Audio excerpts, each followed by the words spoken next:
мисалы инвесторлорго таркаткан материалдарыбыз. Чет элдик инвесторлор үчүн өлкөдөгү бардык мүмкүнчүлүктөрдү чакан буклеттерге даярдап, кызыккандарга маалымат алдын ала сунушталат. Азыркы тапта бир катар багыттар боюнча ири долбоорлор даяр. Эми аларды ишке ашырып, ата мекендик өндүрүштү сыртка чыгарууга пландар түзүлөт. Проекттердин көбү ошол айыл чарба кайра иштетүү тармагында же туризм тармагында же энергетика тармагында же тиги өнөр жай тармагында бул эми 50 миллиондон кичирээк проекттер да.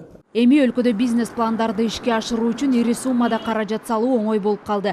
Президент инвестиция тууралуу мыйзамга өзгөртүүлөрдү киргизип, буга чейинки айрым бюрократиялык документ иштери жокко чыкты.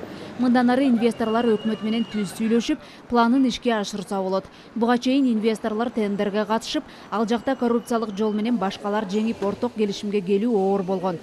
Жаңы мыйзамдан кийин Түштүк Кореялык ири компаниялар балды иштетүү боюнча долбоор сунуштап, өлкөгө бул багытта ири завод салууга кызыктар экенин билдирген. Это добавит определенный. Бул мыйзам инвесторлорду абдан кызыктырат. Бир жагынан өкмөт кепилдик берип жатат, экинчи жагынан планын ишке ашыруу оңой болду. Анткени ири каражат салган тарап сөзсүз мамлекет деңгээлде кепилдик болсо деп ойлошот.